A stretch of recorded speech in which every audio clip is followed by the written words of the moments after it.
Bonjour mon ami.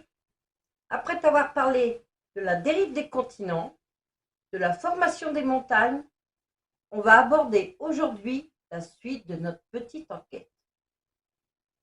Te souviens-tu de ma petite phrase? Une montagne n'est pas forcément un volcan, mais un volcan n'est pas forcément une montagne. Donc, comme tu l'as deviné, aujourd'hui, nous allons donc parler des volcans.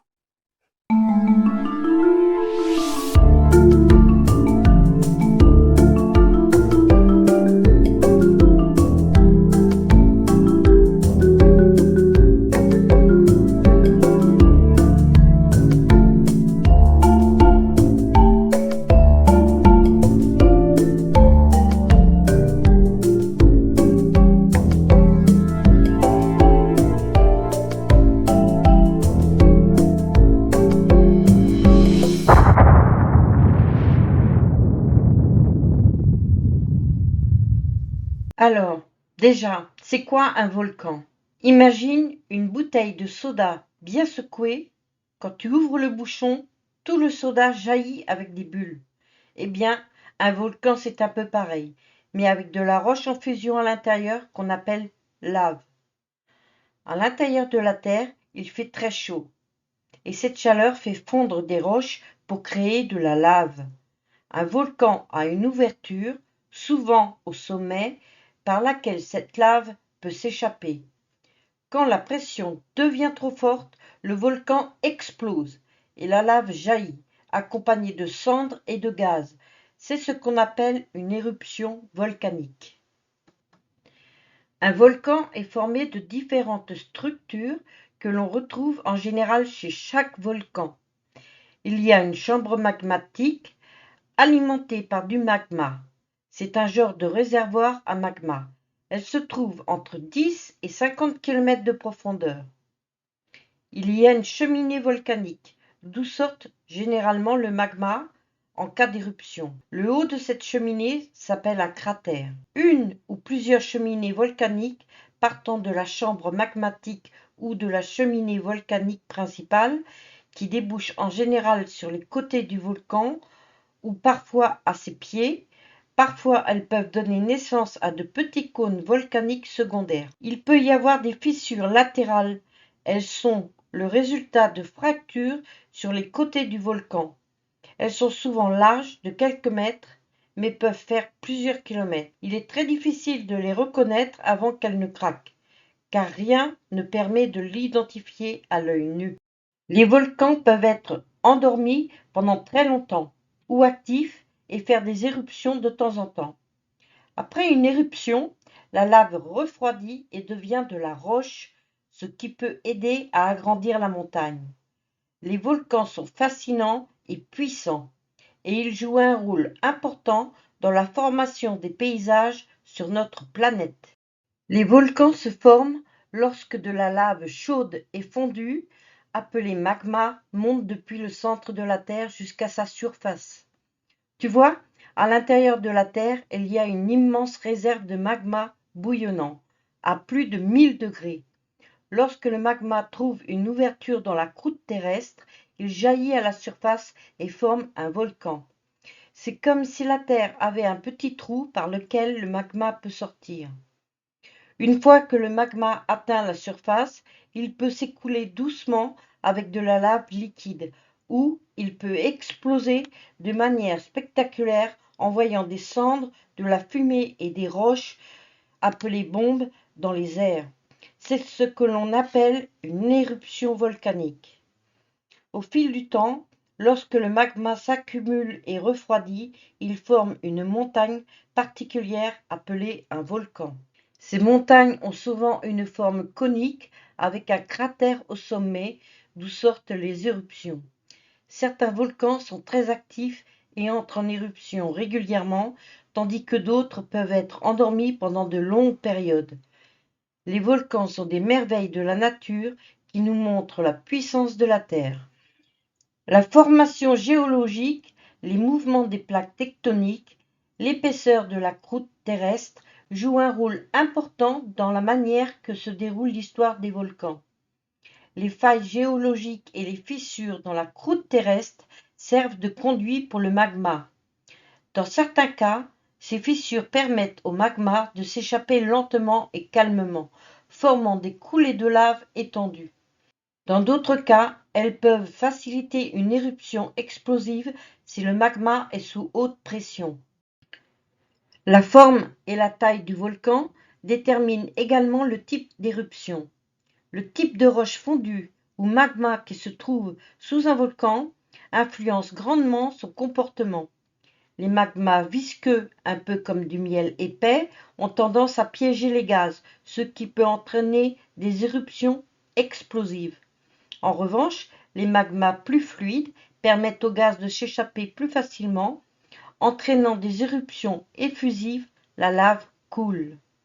La taille et la profondeur de la chambre magmatique, où le magma est stocké avant l'éruption, influencent la pression exercée sur le magma. Une chambre magmatique plus grande et plus profonde peut accumuler plus de pression, ce qui peut conduire à une éruption plus explosive. Il existe beaucoup de types de volcans, et les scientifiques parlent plus volontiers de types d'éruptions volcaniques. La nature des substances projetées ou déversées est un élément essentiel. Il existe deux grands types de volcans, effusifs et explosifs. Les volcans effusifs ont des coulées de lave importantes et peu de cendres, comme le piton de la Fournaise à l'île de la Réunion. Les volcans explosifs, comme leur nom le signifie, ils explosent avec beaucoup de cendres et des nuées ardentes. Une nuée ardente, c'est comme un énorme vent brûlant de rochers, de cendres et de gaz toxiques qui dévalent depuis le cratère à une vitesse comprise entre 200 et 600 km/h. La nuée ardente peut atteindre des températures de plus de 500 degrés. Elle détruit et brûle instantanément tout sur son passage. Les volcans sont différents. Ils sont aussi variés que les personnages d'un film d'aventure, chacun avec sa propre personnalité et ses propres caractéristiques. Néanmoins, il existe plusieurs sortes de volcans assez reconnaissables l'un de l'autre. Nous allons en observer quelques-uns.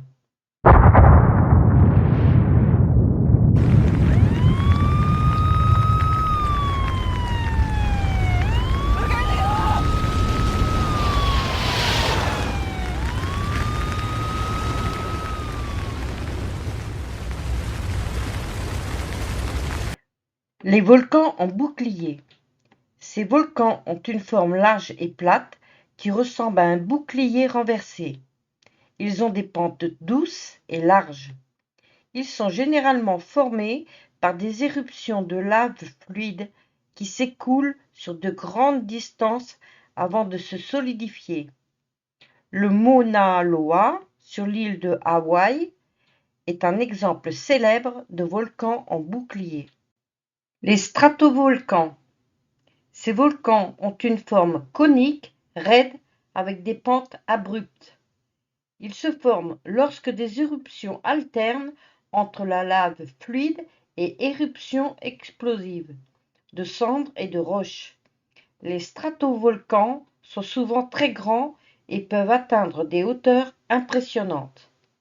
Le mont Fuji, au Japon, est un exemple bien connu de stratovolcan. Sa dernière éruption date du 16 décembre 1707. Les volcans de type explosif. Ces volcans sont souvent associés à des éruptions violentes. Ils se forment lorsque le magma est très épais et visqueux, empêchant les gaz de s'échapper facilement. La pression accumulée finit par provoquer une explosion spectaculaire. Le mont St. Helens, aux États-Unis, est un exemple célèbre de volcan explosif. Sa dernière éruption date du 18 mai 1980.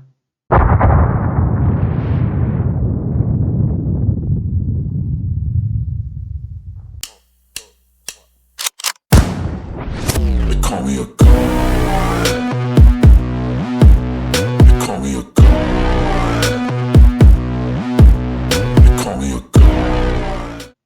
volcans de type maar. Ces volcans sont formés par des éruptions phréatiques. Lorsqu'une explosion se produit à la suite de l'interaction entre l'eau souterraine et le magma. Ils ont souvent une forme d'entonnoir avec un lac dans leur cratère. Le Maar de la Hersee, en Allemagne, est un exemple de volcan du type maar. Sa dernière éruption date d'il y a 12 900 ans. Les volcans sous-marins. Ces volcans se trouvent sous l'eau, dans les océans. Ils peuvent former des montagnes sous-marines ou des îles volcaniques lorsqu'ils émergent à la surface. Le mont sous-marin Loihi, à Hawaï, est un exemple de volcan sous-marin en cours de formation. Les cônes volcaniques ou cônes de scorie. Ces volcans sont plus petits et se forment rapidement. Ils ressemblent à de petits cônes ou collines et sont créés par des éruptions qui projettent des fragments de cendres et de roches dans l'air. Le Paricutín au Mexique est un cône de scorie. Il est né le 20 février 1943 en plein milieu d'un champ de maïs. L'éruption a duré 9 ans. Maintenant, il culmine à 3160 mètres d'altitude. Les volcans caldeira. Ce sont d'immenses volcans dont le sommet s'est effondré après une éruption massive, formant une grande dépression, un grand creux. La caldeira de Yellowstone, aux États-Unis, en est un exemple très célèbre. Chaque type de volcan présente des caractéristiques uniques en fonction de sa composition, de son mode d'éruption et de sa géographie. Les volcans sont des phénomènes fascinants qui façonnent notre planète. Prédire une éruption volcanique, c'est un peu comme un jeu de piste, rien n'est sûr. Les scientifiques, appelés volcanologues, utilisent une combinaison de technologies modernes et d'observations classiques pour tenter de prédire ce que chaque volcan a en réserve. Ils analysent les gaz. Les volcans libèrent des gaz avant une éruption. En mesurant les quantités et le type de gaz, comme le dioxyde de soufre, ça sent le pourri, les scientifiques peuvent obtenir des indices sur l'activité magmatique sous la surface. Une augmentation soudaine des gaz peut indiquer une pression accrue, suggérant une éruption potentiellement explosive. Les volcanologues ont disposé autour des volcans des sismographes. Ce sont des appareils qui mesurent les mouvements du sol. Les tremblements de terre ou séismes autour d'un volcan sont souvent des signes que le magma se déplace sous la surface. Les sismographes enregistrent ces mouvements. Plusieurs petits séismes rapprochés peuvent signaler que le magma est en train de monter, ce qui pourrait annoncer une éruption. Avant une éruption, le sol autour d'un volcan peut se déformer ou gonfler à mesure que le magma s'accumule dans la chambre magmatique. Les scientifiques utilisent des instruments comme les inclinomètres et les GPS pour détecter ces changements subtils. J'ai vu une fois dans un documentaire un géologue qui avait installé un appareil photo qui prenait à heures régulières une photo sur la caldeira de Yellowstone. Ils ont passé en accéléré ces photos bout à bout. C'était impressionnant et même terrifiant. Outre la végétation qui change au fur et à mesure des saisons, mais le pire, c'est de voir le sol bouger, se soulever puis se rabaisser. C'est comme si la terre respirait. Je n'ai pas réussi à trouver ces images, mais d'autres qui ont été filmées dans la chaîne des cascades au Canada. Je ferai un spécial Yellowstone, ne t'inquiète pas.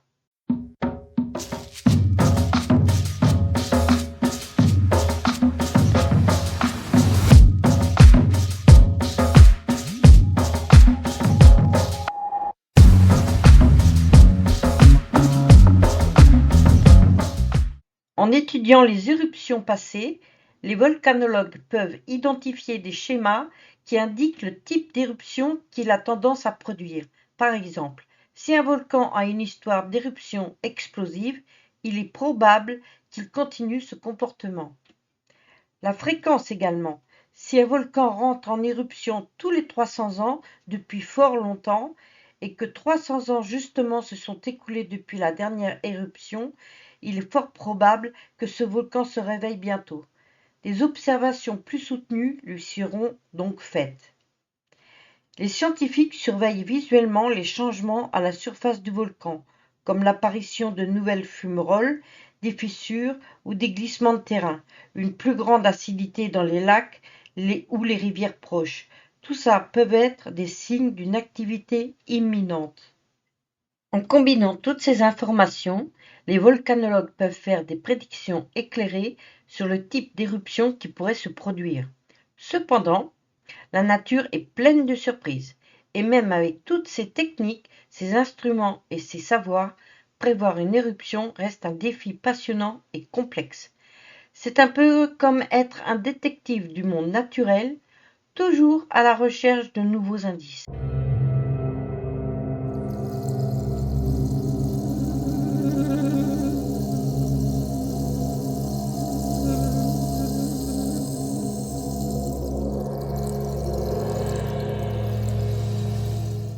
Il existe des volcans en France. Bien qu'ils soient endormis, à l'échelle géologique, ils étaient encore en activité il n'y a pas si longtemps. La chaîne des Puys située dans le Massif central. Cette chaîne volcanique est l'une des plus célèbres de France. Elle compte environ 80 volcans, dont le plus connu est le Puy de Dôme. Ces volcans sont relativement jeunes en termes géologiques, mais ne t'inquiète pas, ils dorment depuis environ 6000 ans. Toujours dans le Massif central, le Cantal est un immense volcan bouclier. C'est l'un des plus grands des volcans d'Europe, bien qu'il soit éteint depuis des millions d'années. Aujourd'hui, ses paysages verdoyants et ses montagnes arrondies témoignent de son passé volcanique impressionnant. L'Auvergne regorge de volcans éteints qui ont façonné le paysage avec leurs lacs de cratères, leurs dômes de lave et leurs cônes majestueux. Les volcans d'Auvergne sont devenus un parc naturel régional, offrant des randonnées spectaculaires et des vues panoramiques. À proximité de la chaîne des Puys, le massif du Mont d'Or est également d'origine volcanique. Il est célèbre pour ses sources thermales et ses paysages à couper le souffle. Bien que les volcans français soient endormis depuis longtemps, ils ont laissé une empreinte indélébile sur le paysage français, offrant des panoramas incroyables et une richesse géologique fascinante. Alors, la prochaine fois que tu te promènes en Auvergne, n'oublie pas que tu marches sur les traces de ces anciens géants de feu. Voilà mon ami, j'espère avoir nourri ta curiosité. N'hésite pas à me poser des questions si tu veux en savoir plus. Comme tu l'as certainement deviné, la géologie, c'est une de mes nombreuses passions. Ah, et tu veux savoir lequel de mes films parlant d'un volcan est mon préféré? C'est le Pic de Dante. Il y a quelques incohérences, mais bon, c'est un film, hein, pas un documentaire. Ensuite, c'est le film Volcano. Dans celui-ci, il y a des tas d'incohérences, mais j'adore quand même. Je ne veux pas te spoiler le film, mais juste un exemple. Deux des personnages, ah, il y a un cheveu qui m'embête. Deux des personnages accrochés à une échelle de pompier par les mains passent au-dessus de la lave. La lave est à 1000 degrés au moins. Ils devraient cramer en quelques secondes. Bah non, tout va bien. L'échelle des pompiers commence à ramollir, mais eux vont bien. Bref. Mais j'aime quand même ce film. Le jeu des acteurs, le scénario, je ne sais pas, mais j'aime bien. Et le film Krakatoa. Oh, il est superbe. Il est gratuit sur YouTube d'ailleurs, celui-là, si tu as envie de le voir. Hein. Oups, je suis en train de partir dans mon délire de film préféré. Je vais te laisser avant Les Dents de la Mer ou Retour vers le futur. Hein. On verra bientôt quelques volcans célèbres, histoire d'en apprendre un peu plus sur eux. J'ai vraiment très envie de te parler du Paricutin, du Vésuve ou encore le Krakatoa. J'adore les volcans. Ça, je pense que tu l'avais deviné.